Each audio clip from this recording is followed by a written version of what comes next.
So bright. All right. First question's that same tough one I always ask you. What's your name and where are you from? Bryan from Augusta, Kansas. How'd you first get involved in music? Well, my dad heard me singing with my 8-tracks, and I had the door closed. I didn't intend for anybody to hear me, and he never said a word about it until we were at church that next weekend, and he told the minister and his wife, and then they wanted me to do something for their son's birthday party, which of course I was not prepared for, and hey lady, I just sing with 8-tracks. What? But anyway, it just went from there. Did you sing prior to your dad discovering? Did you sing other things before you started doing that? No. I mean, to myself.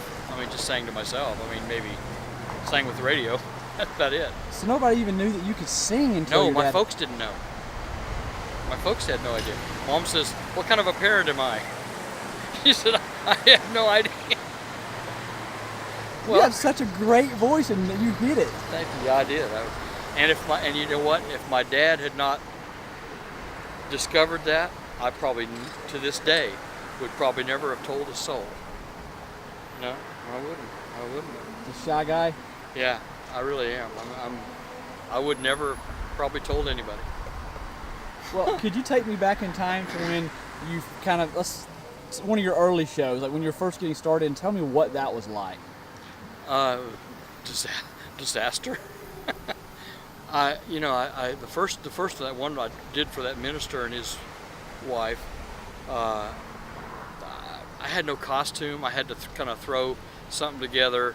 There was no such thing as karaoke music in those days, so I had to put on an Elvis 8-track and try to sing louder than the 8-track so that they would know that I wasn't just ripping them off with lip syncing, and it was kind of disaster. It really was. It was. I'm surprised that I'm still doing this. You don't get any bad. Nobody ever says anything like that. Bryan Clark guy. Ugh, skip his show. They're always like, gotta get that one. Well, maybe. I don't know. I know the answer to this. I'm asking anyway. Have you ever had the opportunity to perform with anyone who performed with Elvis? And if so, can you tell me about it? Yeah, Cheryl Nielsen, who was part of the group Voice that sang behind Elvis and sang with him a lot in his concert tours and on a lot of his 70s recording sessions. Cheryl came to the Alabama charity show that we do every year, and he was there for about 4 years before he passed away, 4 or 5, and he had sung with Elvis and everything, and the first year that he was there, I went up to him. I thought, he was there to do his own show with his group, but I thought I've got to ask him if he'll sing with me on what I wanted him to do was return to O Sole Mio when I did It's Now or Never, and I figured he'd turn me down, but I thought I'm going to ask him, and he said, well, sure, I'll do that. And it got to be where anybody that wanted him to sing with him, he would. He was just a great guy. He was just a nice guy. And my mom has said to me before, she said, when you started doing this when you were a kid, did you ever dream that something like that would happen? I said, I could never have even thought it, But it was one of the biggest things of my life, getting to know him and be his friend, and it was really cool. He was a very awesome guy. He was. Could you tell me a little bit about our friend who just passed away, Jerry Russell? Yeah, Jerry had been coming up here for years up to the tent and stuff, and about 9 years ago, him and his wife Lisa got this idea, and their fan club, the Today, Tomorrow, and Forever Elvis Fan Club of Alabama, had gotten this idea to do a benefit show for a different charity every year, and I don't even know that they were looking towards the future as far as doing more than one show. They were just, at first looking to do that one big show. And so we all went, they talked to a bunch of us to see if we would be willing to come to Alabama and do it.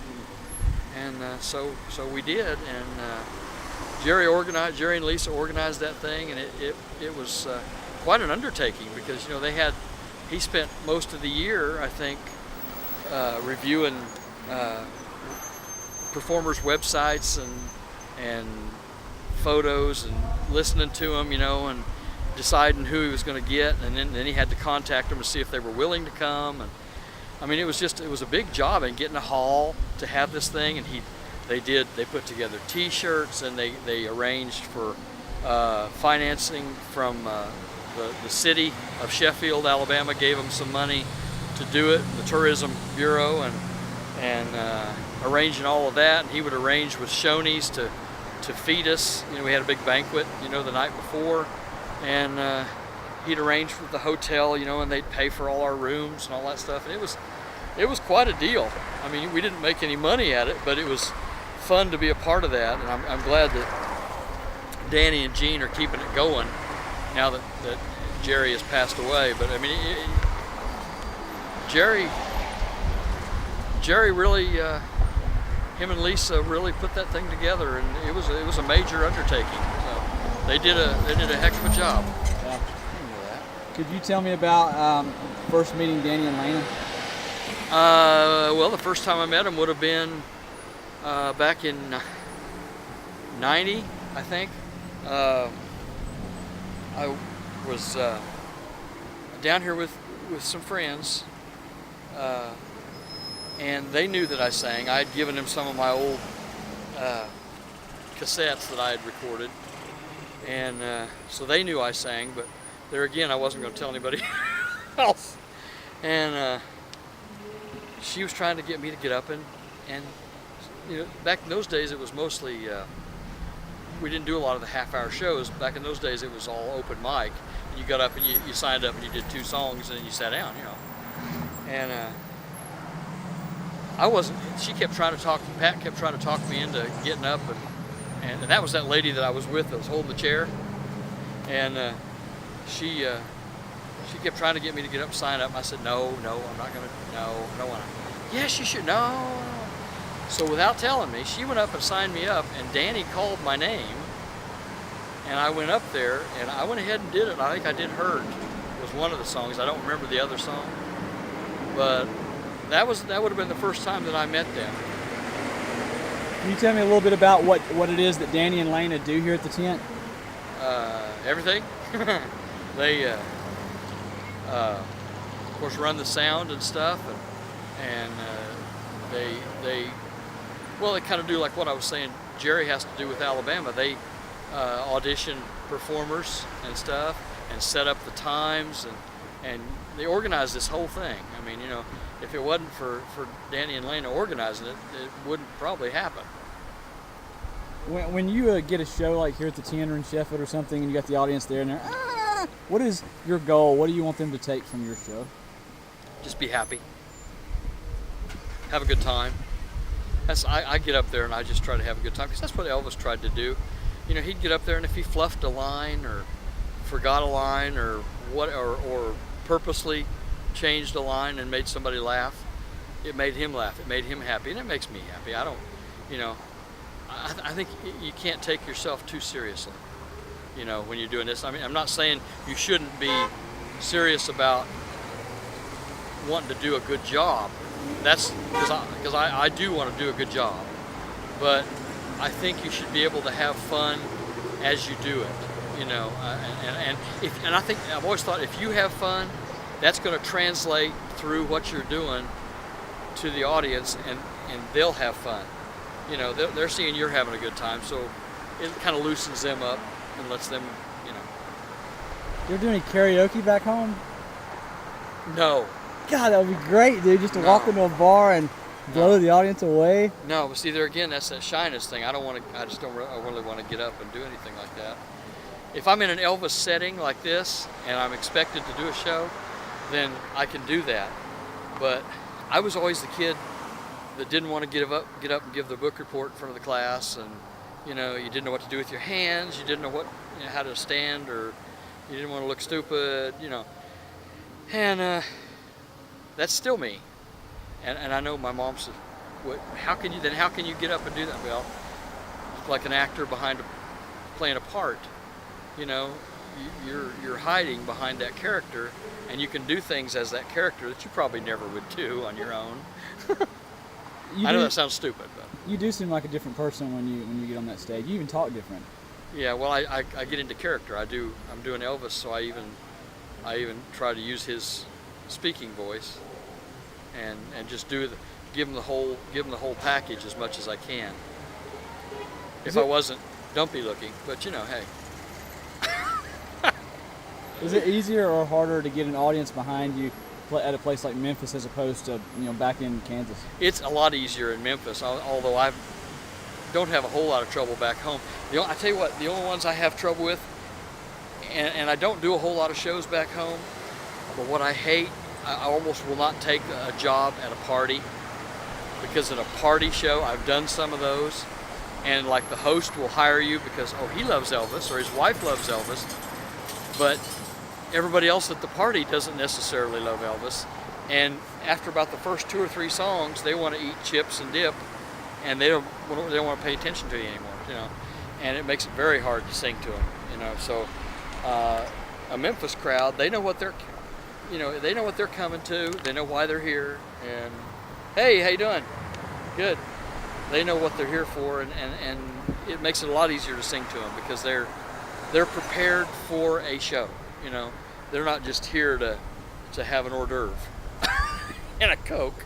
Can you take me back to your first trip through the mansion and tell me what that was like? It was awesome. I remember the first time. Of course, when I first started coming down here, you couldn't. They didn't have the tours. You couldn't go in. You could walk up the driveway. They had the driveway open all day long, and you could walk up the driveway, and go to the gravesite. But I remember the first time I stood down on the street and looked up at that house. I had seen that house in books and magazines all my life. And to all of a sudden be standing down in front of it and looking up at it, it was almost like it wasn't real. It was like I was still looking at the picture book, and going through the house was the same way. I just could not. And that was, of course, 4 years later. First time I came down was in February of '78. Elvis had died in August, so approximately 6 months after Elvis passed away, I made it down here. But then 4 years later, they opened the house in '82. But I used to fly down here. This is before they opened the house. I didn't really know how to get here driving. So, and I would just. I was only 19 when he passed away. So I would flying was fairly inexpensive in those days. Republic Airlines had a flight that you could come down on the weekend and go back on the weekend. And every time I could raise enough money to fly down here, I did. I came probably 3 times a year if I could do it, just odd times of the year. Didn't come to Elvis Week until the 10th anniversary, and then since then it's been every year. Do you remember what was over here back in those early days that you were coming here? Over here? This whole Nothing. side. It was just nothing, except over there on the other side, on the south side of the airplanes, where you have the Good Rock and Record Shop and all that stuff, and the Tour Plaza. There was a little shopping center there, and they had little shops and stuff in there, and that was fun to go in there and buy. And they had in those early days, they had a lot of the leftover tour stuff. I suppose they got it from Colonel Parker or I don't know who, but they had just stacks of the tour books and posters that were sold on tour, and you could buy them for little or nothing. Tour book was like $3 or, and now some of those things are worth $50-$60 a piece, but I mean, in those early days, and the posters the same way, some of those are worth, a couple hundred or more, and you could buy those for, $6. But it was just leftover stuff, that they had stocked the store with it. Elvis Museum in one place. There was just all kinds of nifty stuff. But what was cool is it was all these independent shops, and they had items that you can't find now, This is before they really got involved. Yeah, with it. now everything now everything is so cookie cutter. It's not the same. It's just not the same. I'm not going to say a whole lot about it. I've seen your book about your collection and all. Do you have a most prized possession? I don't know what my most prized is, but on this trip here, I bought a pair of Elvis's sunglasses. I did. They don't have any lenses in them, but they came out of the Jimmy Velvet auction back in '96, and I know the guy that I bought them from. I've known him for years, and I wouldn't want to just buy those from anybody, because they have those fake ones that you can buy in here. These are not the same thing at all. And yeah, I was real excited. I can't wait to get them home, and Are you coming to Sheffield this year? yeah, as far as I know. Awesome. My face doesn't fall off or something. Which might be a good thing. Let's see. Would you say, hi, my name is, welcome to Elvis Week 2013? Hi, my name is, welcome to, oh, hi, my name is Bryan Clark. Welcome to Elvis Week 2013. Would you say, hi, my name is Bryan Clark, and you're watching Walking on the Boulevard? Hi, my name is Bryan Clark, and you're watching Walking on the Boulevard. And lastly, would you say, hi, my name is Bryan Clark, and you're watching ETAs? Hi, my name is Bryan Clark, and you're watching ETAs.